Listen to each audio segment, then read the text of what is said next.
आप देख रहे हैं इंडिया टाउन न्यूज, भारत की बात। जय जोहार, जय छत्तीसगढ़। मैं हूं आपके साथ संजना कुशवाहा। स्वागत है आपका हमारे खास बुलेटिन राजनांदगांव की खबरों में, जहां हम आपको राजनांदगांव की महत्वपूर्ण खबरों से रूबरू कराएंगे। तो चलिए बुलेटिन की शुरुआत करने से पहले एक नजर डालते हैं आज के हेडलाइंस पर। राजनांदगांव स्टेशन गूंजा अरपा पैरी के धार से छत्तीसगढ़ की रजत जयंती पर उत्सव का माहौल। यात्रियों ने सम्मान पूर्वक सुना राज्य गीत। कांग्रेसियों का विशेष अभिषेक कार्यक्रम। स्थापना दिवस पर गौरव स्थल पर हुआ सांस्कृतिक उत्सव। कार्यकर्ताओं ने दिखाया प्रदेश की संस्कृति का सम्मान। नलों में गंदा पानी, नागरिक परेशान। वार्ड क्रमांक 42-43 में स्वास्थ्य संकट, बच्चों में पीलिया और बुखार की शिकायत।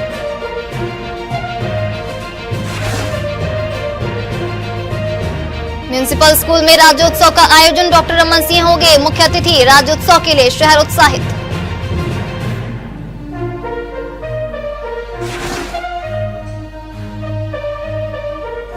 राजनांदगांव के मेडिकल कॉलेज में शुरू हुआ सिटी स्कैन मशीन का संचालन। मरीजों को मिलेगी किफायती जांच सुविधा। निजी सेंटर के महंगे शुल्क से अब राहत। चलिए बढ़ते हैं राजनांदगांव की महत्वपूर्ण खबरों की ओर। राजनांदगांव के शासकीय दिग्विजय स्नातकोत्तर स्वशासी महाविद्यालय में 3 दिवसीय भारतीय ज्ञान परंपरा का कार्यशाला और प्रदर्शनी का आयोजन किया गया, जहां कार्यक्रम प्राचार्य डॉक्टर सुचित्रा गुप्ता के कुशल मार्गदर्शन और IKS समिति के नेतृत्व में संपन्न हुआ। जहां इस कार्यशाला का उद्देश्य छात्रों को उनकी सांस्कृतिक और वैज्ञानिक जड़ों से जोड़ना और आधुनिक शिक्षा प्रणाली के साथ भारतीय परंपरागत ज्ञान को समझने का अवसर प्रदान करना था। तो वहीं कार्यक्रम में आयुर्वेद, प्राकृतिक चिकित्सा, कृषि ज्ञान, जनजातीय जीवन ज्ञान और पारंपरिक वैज्ञानिक सोच पर विशेषज्ञों ने मार्गदर्शन और प्रशिक्षण दिया। छात्रों ने प्रदर्शनी में प्राचीन उपकरण, मॉडल, औषधीय पौधे और रंगोली के माध्यम से भारतीय ज्ञान को व्यवहारिक रूप में प्रस्तुत किया। इस अनुभव से विद्यार्थियों ने न केवल भारतीय ज्ञान और आधुनिक विज्ञान के बीच संबंध को समझा, बल्कि स्थानीय संसाधनों और पारंपरिक ज्ञान का व्यवहारिक उपयोग भी सीख लिया। IKS समिति का कहना है कि आज के युवा नवाचार के युग में प्रवेश करें और यह पहल उन्हें अपनी सांस्कृतिक पहचान के साथ आधुनिक दुनिया में आगे बढ़ने की शक्ति देती है। उद्देश्य केवल पढ़ाई नहीं, बल्कि ज्ञान को जीवन में उतारना है। शासकीय दिग्विजय स्वशासी स्नातकोत्तर महाविद्यालय राजनांदगांव में 29 अक्टूबर से 31 अक्टूबर तक 3 दिवसीय भारतीय ज्ञान परंपरा पर कार्यशाला और प्रदर्शनी का आयोजन हमारे महाविद्यालय के प्राचार्य डॉक्टर सुचित्रा गुप्ता मैडम के कुशल मार्गदर्शन में एवं भारतीय ज्ञान परंपरा समिति के नेतृत्व में हुआ, जिसका उद्देश्य छात्रों को अपनी जड़ों, अपने ज्ञान और अपनी सांस्कृतिक वैज्ञानिक विरासत से जोड़ना था। आधुनिक शिक्षा प्रणाली के साथ भारतीय परंपरागत ज्ञान को समझना आज की आवश्यकता है। इस कार्यशाला के माध्यम से विद्यार्थियों ने जाना कि भारतीय ज्ञान केवल परंपरा नहीं, बल्कि वैज्ञानिक, तकनीक, स्वास्थ्य और जीवन प्रबंधन का समग्र दृष्टिकोण है। खैरागढ़ से खबर है, जहां बेमौसम बारिश ने किसानों की उम्मीदों पर पानी फेर दिया। लगातार 1 सप्ताह से हो रही वर्षा ने खेतों में खड़ी धान की फसल को पूरी तरह से तबाह कर दिया। आश्रित ग्राम कनसिंघरा में किसानों के खेत जलमग्न हो चुके हैं। वहीं धान की बालियों में अंकुर फूटने से फसल सड़ने लगी है, जिससे किसानों की 4 महीने की मेहनत पर पानी फिर गया है। स्थानीय किसान ने बताया कि उन्होंने 3 एकड़ खेत में धान की फसल बोई थी और करीब 20,000 रुपए दवा एवं खाद पर खर्च किए थे, लेकिन बेमौसम बारिश ने सारी मेहनत मिट्टी में मिला दी। लगातार बारिश से अब चारे की किल्लत भी बढ़ गई है। खेतों में खड़ी फसल सड़ने से मवेशियों के लिए चारा भी नहीं मिल पा रहा है। कई किसान कर्ज के बोझ तले दबे हैं और अब फसल के नुकसान ने उनकी परेशानियां दोगुनी कर दी है। इस गंभीर स्थिति में किसानों ने प्रशासन से मांग की है कि तुरंत सर्वे कर फसल नुकसान का आकलन कराया जाए और प्रभावित किसानों को मुआवजा और बीमा राशि जल्द से जल्द दिलाई जाए। खैरागढ़ की रानी रश्मि देवी सिंह शासकीय महाविद्यालय में छत्तीसगढ़ विज्ञान एवं प्रौद्योगिकी परिषद द्वारा प्रायोजित और भारतीय स्टेट बैंक के सहयोग से scientific innovation in green society विषय पर 2 दिवसीय राज्य स्तरीय कार्यशाला का सफल आयोजन किया गया, जहां कार्यशाला के मुख्य वक्ता ने औषधीय पौधों के माध्यम से रोगों की रोकथाम और पर्यावरण संरक्षण के वैज्ञानिक उपायों पर विस्तार से प्रकाश डाला। इसी कड़ी में महाविद्यालय के प्राचार्य डॉक्टर ओपी गुप्ता ने अपने संबोधन में विज्ञान के व्यवहारिक उपयोग और प्लास्टिक मुक्त जीवन की आवश्यकता पर बल दिया। कार्यशाला के अंतर्गत आयोजित मॉडल एवं पोस्टर प्रतियोगिता का मूल्यांकन प्रोफेसर भागवत राम वर्मा और डॉक्टर वर्मा द्वारा किया गया। समापन सत्र की मुख्य अतिथि डॉक्टर जयती विश्वास ने प्रतिभागियों को हरित समाज निर्माण में योगदान देने के लिए प्रेरित किया। क्षेत्रीय विधायक यशोदा नीलांबर वर्मा के नेतृत्व में कांग्रेस की मिशन संडे 2 नवंबर को खैरागढ़ के इतवारी बाजार तिराहा चौक में सद्बुद्धि यज्ञ एवं प्रदर्शन आयोजित करेगी। आपको बता दें, कार्यक्रम का उद्देश्य जर्जर सड़कों की मरम्मत, किसानों को फसल नुकसान का मुआवजा देने और समितियों में धान पंजीयन की समस्याओं के समाधान की मांग को लेकर सरकार का ध्यान आकर्षित करना है। तो वही विधायक प्रतिनिधि ने बताया कि इतवारी बाजार से धमधा चौक तक की सड़कें अत्यंत खराब स्थिति में हैं, जिससे आए दिन दुर्घटनाएं हो रही हैं। वहीं हाल ही में आई असमय चक्रवाती बारिश से धान, सोयाबीन और उद्यानिकी फसलों को भारी नुकसान पहुंचा है। कांग्रेस कार्यकर्ताओं का कहना है कि भाजपा सरकार जनहित के मुद्दों पर उदासीन रवैया अपना रही है। ऐसे में सरकार को सही दिशा में निर्णय लेने की सद्बुद्धि देने के लिए वैदिक विधि से यज्ञ आयोजित किया जाएगा। कांग्रेस की एक अभियान मिशन संडे चलती है, जिसके अंतर्गत कल रविवार को खैरागढ़ इतवारी बाजार तिराहा चौक में, धमधा चौक में लगातार वहां पर रोड खराब है, जर्जर सड़क है, वहां पर कोई मरम्मत कार्य प्रशासन द्वारा नहीं किया जा रहा है, लगातार वहां दुर्घटनाएं घट रही, उस मामले को लेकर और क्षेत्र में भी अचानक जो बारिश हुई और बारिश से किसानों की जो सोयाबीन, धान और अन्य फसल का लगातार नुकसान हुआ है, चौपट हुआ है और सरकार के प्रकार से अभी तक तो उसमें कोई मुआवजा देने के संबंध में चर्चा नहीं कर रही है, कोई प्रकार का सर्वे नहीं कराया जा रहा है। जिस मांग को लेकर हमारी मिशन संडे अभियान विधायक श्रीमती यशोदा वर्मा जी के नेतृत्व में कल एक सरकार को सद्बुद्धि प्रदान करने हेतु सद्बुद्धि यज्ञ हम लोग करने जा रहे हैं और वहां पर हमारे सारे कार्यकर्ता और किसानों की संख्या बड़ी संख्या में रहेगी और स्वयं वहां पर एक पुरोहित द्वारा यज्ञ आयोजन किया गया है। इसमें जजमान के रूप में स्वयं विधायक यशोदा वर्मा जी बैठेंगे और सारे हमारे कांग्रेस के नेता और किसान जन उसमें आहुति देंगे और सरकार को सद्बुद्धि यज्ञ कराकर उसको जगाने का प्रयास करेंगे। श्री खदान के रियासतकालीन प्राचीन रानी मंदिर के प्रांगण में खाटू श्याम का पावन जन्मोत्सव श्रद्धा, भक्ति और उल्लास के साथ मनाया गया, जहां भगवान खाटू श्याम के जन्म के उपरांत 56 भोग अर्पित कर भव्य आतिशबाजी की गई। आपको बता दें, इस दौरान भजन संध्या का भी आयोजन किया गया, जिसमें भजन गायिका विभा सिंह राठौर के भजनों पर श्रद्धालु देर रात तक भक्ति में लीन होकर झूमते रहे। मंदिर परिसर में आयोजित कार्यक्रम में बड़ी संख्या में महिलाएं, पुरुष और युवा भक्त भक्ति में डूबे रहे। आयोजित आरती और महाप्रसादी वितरण के दौरान पूरे नगर में जयकारों और आतिशबाजी की गूंज सुनाई दी। इसके अलावा पालकी यात्रा भी निकाली गई। वहीं यह यात्रा नगर के मुख्य मार्गों से होते हुए कार्यक्रम स्थल तक पहुंची, जहां भक्तजनों ने भजन कीर्तन करते हुए पालकी का स्वागत किया। देश की 2 बड़ी जंगों में अपनी सेवाएं देने वाले वीर सैनिक विनोद रजक आज सेवानिवृत्ति के बाद अपने गृहनगर राजनांदगांव लौटे, जहां उनके आगमन पर परिवार, मित्र और स्थानीय लोगों में अपार उत्साह देखने को मिला। जानकारी के अनुसार विनोद रजक ने कारगिल युद्ध और ऑपरेशन सिंदूर जैसे महत्वपूर्ण सैन्य अभियानों में हिस्सा लेकर देश की सुरक्षा में अहम भूमिका निभाई। अपने कर्तव्य, साहस और समर्पण से उन्होंने भारतीय सेना का नाम गौरवान्वित किया। शनिवार को जैसे ही वे अपने गृहनगर राजनांदगांव रेलवे स्टेशन पहुंचे, स्टेशन परिसर में उनका भव्य स्वागत किया गया।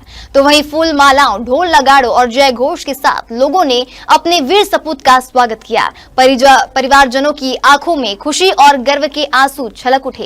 इस अवसर पर विनोद रजक ने कहा कि सेना में बिताए गए पल उनके जीवन के सबसे गर्वपूर्ण क्षण रहे हैं। उन्होंने युवाओं से देश सेवा की प्रेरणा लेने और अनुशासन एवं समर्पण की भावना बनाए रखने का संदेश दिया है।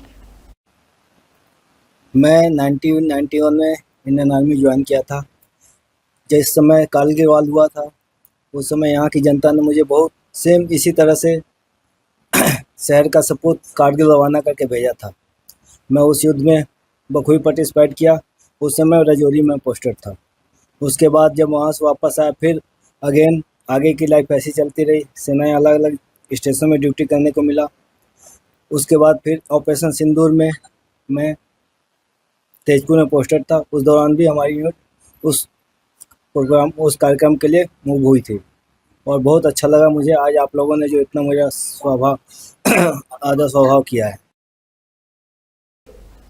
राजनांदगांव नगर निगम के वार्ड नंबर 42 और 43 के नागरिक पिछले 15 दिनों से नलों में गंदे पानी आने की समस्या की शिकायत नगर निगम को दे रहे हैं, लेकिन अब तक इस पर कोई ठोस कार्रवाई नहीं की गई। आपको बता दें, भोईपारा, अंबेडकर नगर और शिवनगर के क्षेत्र के लोगों ने बताया है कि लगातार गंदे पानी के कारण छोटे बच्चों में पीलिया, उल्टी, दस्त और तेज बुखार जैसी बीमारियां फैल रही हैं। तो इस गंभीर स्थिति को देखते हुए इन वार्डों के पूर्व पार्षद ने नगर निगम आयुक्त से फोन पर संपर्क कर पानी की जांच कराने की मांग की। इसके बाद नगर निगम ने जल विभाग की टीम को बुलाकर वार्डों में पानी के नमूने लिए और जांच के लिए भेजा है। आपको बता दें, नगर निगम के अधिकारियों का कहना है कि पानी की जांच रिपोर्ट आने के बाद ही समस्या के समाधान के लिए उचित कदम उठाए जाएंगे। जब पानी की सप्लाई हुई उसके बाद मेरे पास शिकायत आई अंबेडकर नगर, भोईपारा और शिवनगर से 4-5 लोगों का फोन आया कि लगातार 15 दिनों से पानी गंदा आ रहा है, जिसको लेकर के वार्डवासियों ने निगम आयुक्त और वार्ड पार्षद को आवेदन दिया है, परंतु अभी तक कोई भी विचार और कोई भी कार्रवाई नहीं हुई है। तो जानकारी मिलते ही मैं मितानिन दीदियों के साथ वार्ड में सर्वे किया, जिसमें 2 से 3 बच्चे पीलिया से ग्रसित और कुछ बच्चे खुजली खाद से ग्रसित और कुछ डायरिया से और कुछ लोगों को वायरल बीमारी से ग्रसित पाए गए। मितानिन दीदियों ने अपनी सक्रियता दिखाते हुए पूरे स्वास्थ्य विभाग को जानकारी दी है। हमने भी आयुक्त महोदय को जानकारी दी आज, और जिसके पश्चात टीम आई हुई है, जांच चल रही है पानी की। और मैं खुद स्वयं निकल कर जागरूकता हमने अभियान चलाया कि गर्म पानी उबाल करके पिए, और आयुक्त से मांग की है कि जो विगत 15 दिनों से अमृत मिशन योजना की जो कंपनी है, जो विगत 15 दिनों से काम नहीं कर रही है, उस पर तत्काल FIR दर्ज हो, क्योंकि ये मूलभूत सुविधा जो जनता को कंपनी को ठेका मिला है, वो ठेके का कार्य नहीं कर रही है, तो उस पर FIR होनी चाहिए। ये अभी हॉस्पिटल से डिस्चार्ज हो किया है। मेरा भी बच्चा है छोटा सा 4 साल का, वो भी अभी पीलिया से ग्रसित था। पिछले 1.5-2 महीने से वार्ड में गंदे पानी की शिकायत का मैंने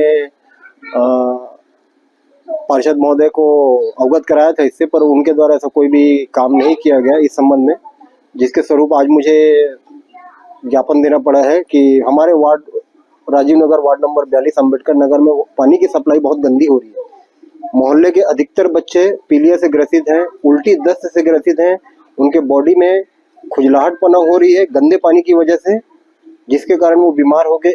जिला अस्पताल राजनांदगांव में कई बच्चे हमारे वार्ड से भर्ती है। मेरे यहाँ भी ये कारण हो गया है और मेरे यहाँ भी बच्चे भर्ती थे, जिसकी मैंने अभी शिकायत की लिखित। तत्पश्चात मैंने अभी निगम को अवगत कराया। उस तरफ भी है कुछ सुनने को आया था, ये राजीव नगर वगैरह के एरिया में उस तरफ भी आया था ये तो अभी खबर मिली है हम लोग को कि पानी गंदा आ रहा है करके। अब इसका दिखने में साफ दिख रहा है, लेबोरेटरी से पता चलेगा, लेबोरेटरी चेक करवाएंगे इसका। आपको बहुत दिनों से शिकायत थी, आज जांच के लिए आए, क्या देरी क्या कारण? नहीं, हमको तो आज ही पता चला है, इधर आज ही पता चला। छत्तीसगढ़ राज्य के निर्माण की 25वीं वर्षगांठ के अवसर पर राजनांदगांव के म्युनिसिपल स्कूल में भव्य राज्य उत्सव का आयोजन किया जाएगा, जहां इस अवसर पर कार्यक्रम की तैयारियां लगभग पूर्ण हो चुकी है और शहर के अधिकारी इसे भव्य रूप से मनाने के लिए उत्साहित हैं। कार्यक्रम में मुख्य अतिथि के रूप में डॉक्टर रमन सिंह विधानसभा अध्यक्ष उपस्थित रहेंगे। आयोजन में सांस्कृतिक प्रस्तुतियां, बच्चों द्वारा राज्य के इतिहास और सांस्कृतिक धरोहर पर आधारित कार्यक्रम और अन्य कई रोचक गतिविधियां शामिल होंगी।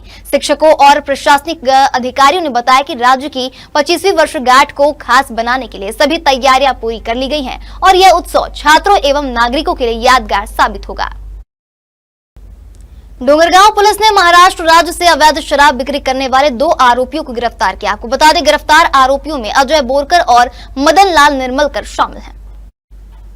पुलिस के अनुसार आरोपियों के कब्जे से अवैध शराब और एक मोटरसाइकिल जब्त की गई। पुलिस ने बताया कि सूचना के आधार पर टीम ने मुखबिर की मदद से आरोपियों को रंगे हाथ पकड़ा। पूछताछ में आरोपी अपने कब्जे से में शराब रखने और बेचने संबंधी कोई वैध दस्तावेज नहीं प्रस्तुत कर पाए। वहीं इस कार्रवाई में थाना डोंगरगांव के निरीक्षक, उप निरीक्षक, प्रधान आरक्षक और चंद्रकांत सोनी की महत्वपूर्ण भूमिका रही। राजनांदगांव जिले के लोगों के लिए एक बड़ी राहत की खबर है। जहां जिले के मेडिकल कॉलेज अस्पताल पिंडरी में 128 स्लाइस की अत्याधुनिक सिटी स्कैन मशीन का संचालन शुरू हो गया है। जहां अब मरीजों को सिटी स्कैन के लिए निजी डायग्नोस्टिक सेंटरों में महंगे शुल्क चुकाने की परेशानी से अब मुक्ति मिल जाएगी। गौरतलब है कि यह मशीन पिछले माह अस्पताल में स्थापित की गई थी, लेकिन AERB से सर्टिफिकेशन मिलने का इंतजार था। बीते सप्ताह प्रमाणन प्राप्त होने के बाद मशीन का परीक्षण किया गया और आज से इसे आम मरीजों के लिए शुरू कर दिया गया है। मेडिकल कॉलेज के डॉक्टर पवन जेठानी ने जानकारी देते हुए बताया कि सर्टिफिकेशन मिलने के बाद मशीन से कुछ मरीजों के ट्रायल स्कैन किए गए जो सफल रहे। अब यह सुविधा पूरी तरह से जन सामान्य के लिए उपलब्ध कर दी गई है। इस नई सुविधा के शुरू होने से न सिर्फ राजनांदगांव बल्कि आसपास के जिलों के मरीजों को भी बेहतर और किफायती जांच सुविधा का लाभ मिलेगा। सीटी स्कैन का उद्घाटन तो काफी पहले हो चुका था, लेकिन AERB का सर्टिफिकेशन नहीं मिलने के कारण से हम उसको चालू नहीं कर पा रहे थे। पिछले सप्ताह AERB का सर्टिफिकेशन हमें मिल गया। फिर हमने टेस्ट रन में कुछ मरीजों का यहाँ पे टेस्ट रन करके देखा और उसके बाद अब हम आज से यह सुविधा जन सामान्य के लिए शुरू की जा चुकी है। जनता के लिए किस प्रकार से यहाँ पर रजिस्ट्रेशन वगैरह होगा और किस प्रकार से इसका सिटी स्कैन का लाभ होगा? सिटी स्कैन का लाभ लेने के लिए अगर वो भर्ती मरीज है कि OPD मरीज है उसके ऊपर निर्धारित रहेगा। अगर भर्ती मरीज है और आयुष्मान में अपने ब्लॉकिंग करवाते हैं तो उनका आयुष्मान से ही पेमेंट हो जाएगा। और अगर OPD के मरीज हैं तो OPD के लिए जो शासन द्वारा निर्धारित दर है उन दरों पे उनका सिटी स्कैन हो जाएगा। छत्तीसगढ़ राज्य की स्थापना के 25 वर्ष पूरे होने के अवसर पर पूरे प्रदेश में उत्सव का माहौल है। वहीं रजत जयंती वर्ष के इस खास दिन पर राजनांदगांव रेलवे स्टेशन पर भी छत्तीसगढ़ महतारी के सम्मान में राज्य गीत अरपा पैरी की धार गूंज उठा। आज 1 नवंबर को जैसे ही रेलवे स्टेशन के स्पीकर पर राज्य गीत बजना शुरू हुआ, वैसे ही यात्रियों के चेहरों पर खुशी की लहर दौड़ गई। आपको बता दें कि छत्तीसगढ़ राज्य की स्थापना 1 नवंबर 2000 को हुई थी। आज राज्य अपने गठन के 25 वर्ष पूरे कर रजत जयंती वर्ष मना रहा है। इस अवसर पर राजधानी नवा रायपुर में भव्य राज्योत्सव का आयोजन किया गया, जिसमें प्रधानमंत्री नरेंद्र मोदी शामिल हो रहे हैं। वहीं वे नए विधानसभा भवन का उद्घाटन करने के साथ ही कई विकास योजनाओं का सौगात भी देंगे। आप लोगों ने देखा कि आज राजनांदगांव रेलवे स्टेशन में छत्तीसगढ़ स्थापना दिवस के रूप में राजकीय गीत का प्रसारण हुआ है और हम पूरे राजनांदगांव स्टेशन पर जो हमारे पास उपलब्ध साधन है उस साधन के साथ में हम लोगों ने सुबह से आज पूरा दिन भर राजकीय गीत का प्रसारण होगा, जिसमें जो छत्तीसगढ़ के निवासी लोग हैं उनके लिए बड़ी उपलब्धि की बात है कि आज 1 नवंबर है, छत्तीसगढ़ का स्थापना दिवस है। उस उपलक्ष्य में हम लोगों के हाई अथॉरिटी ने बोला है कि राजनांदगांव रेलवे स्टेशन पर भी छत्तीसगढ़ राजकीय गीत बजना चाहिए, जो हमने प्ले कराया है। क्या ये राष्ट्रीय गीत केवल राजनांदगांव में या पूरे प्रदेश में? नहीं, ये पूरे छत्तीसगढ़ स्टेट में जहाँ जहाँ रेलवे स्टेशन है उन स्टेशनों पर ये राजकीय गीत प्ले हो रहा है। देवउठनी एकादशी के अवसर पर खैरागढ़ नगर के बाजारों में दिन भर भारी रौनक रही, जहां भगवान विष्णु के चतुर्मासीय विश्राम के बाद जागरण पर्व के रूप में मनाए जाने वाले इस पावन दिन पर श्रद्धालु सुबह से ही पूजन सामग्री की खरीदारी में जुटे रहे। तो वहीं नगर के तिवारी बाजार, गोल बाजार और पुराना बस स्टैंड क्षेत्र में श्रद्धालुओं की भारी भीड़ देखी गई। देवउठनी एकादशी पर परंपरागत रूप से तुलसी विवाह का आयोजन किया जाता है। बता दें, श्रद्धालुओं के अनुसार इस दिन भगवान विष्णु के जागरण के साथ ही विवाह और अन्य शुभ कार्यों की शुरुआत होती है। स्थानीय दुकानदारों का कहना है कि इस बार देवउठनी एकादशी पर पिछले वर्षों की तुलना में बिक्री में वृद्धि देखी गई है। विशेष रूप से गन्ना, तुलसी और दीपक की मांग में बढ़ोतरी रही। देवउठनी एकादशी में लक्ष्मी का किथे सोहई बंधाथे। आप का किथे देवउठनी एकादशी दिन बार बिहाव लगान तुलसी बिहाव होते भी है। आज के दिन दया से शादी शुदा मतलब काल से चालू हो रही देवउठनी एकादशी। क्या खरीदी करे वाला हो? आज आंवला, बिही, जाम, गन्ना, आमा पत्ता, दूबी, सब चीज मतलब फल फूल सीताफल सब फल मतलब जो उतनी यही मन के सब पूजा वूजा करते पूजा हैं। करे जाते हैं, साड़ी पूरा मतलब देवी के श्रृंगार लगते मतलब हाँ। सीता महारानी पूजा कर देता मतलब चढ़ाना पर।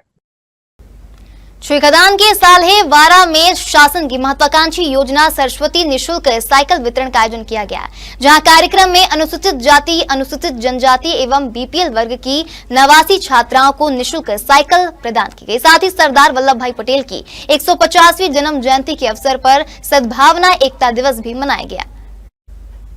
तो इस अवसर पर सद्भावना दौड़, निबंध, रंगोली और चित्रकारी प्रतियोगिताओं का आयोजन किया गया। इस दौरान छात्रों ने राष्ट्र की एकता और अखंडता की शपथ ली। कार्यक्रम के ग्राम पंचायत साल्हेवारा के सरपंच, उप सरपंच, जनपद सदस्य और शाला प्रबंधन एवं विकास समिति के अध्यक्ष सहित कई गणमान्य उपस्थित रहे। छत्तीसगढ़ राज्योत्सव 2025 का जिला स्तरीय भव्य आयोजन खैरागढ़ के राजा फतेह सिंह खेल मैदान में 2 से 4 नवंबर तक आयोजित होगा। आपको बता दें, उत्सव प्रतिदिन शाम 5 बजे से रात 11 बजे तक चलेगा, जिसमें जिले और आसपास के कलाकार, संस्थान और विद्यार्थी अपनी सांस्कृतिक प्रस्तुतियों से दर्शकों का मन मोहेंगे। कार्यक्रम की तैयारियां जोरों पर है, जहां नोडल अधिकारी और जिला पंचायत के सीईओ प्रेम कुमार पटेल सभी विभागीय अधिकारियों के साथ लगातार तैयारियों की मॉनिटरिंग करेंगे। मौसम को ध्यान में रखते हुए स्थल पर वाटरप्रूफ डोम की व्यवस्था की गई है। इस भव्य आयोजन के मुख्य अतिथि राज्यसभा सांसद देवेंद्र प्रताप सिंह और अध्यक्ष विधायक यशोदा नीलांबर वर्मा रहेंगी। वहीं विशिष्ट अतिथि के रूप में डोंगरगढ़ विधायक हर्षिता स्वामी बघेल, जिला पंचायत अध्यक्ष प्रियंका ताम्रकार और उपाध्यक्ष विक्रांत सिंह सहित अन्य जनप्रतिनिधि शामिल होंगे। हमारे खास बुलेटिन राजनांदगांव की खबरों में फिलहाल इतना ही। तमाम खबरों के लिए बने रहिए इंडिया टाउन न्यूज के साथ। नमस्कार। आप देख रहे हैं इंडिया टाउन न्यूज, भारत की बात।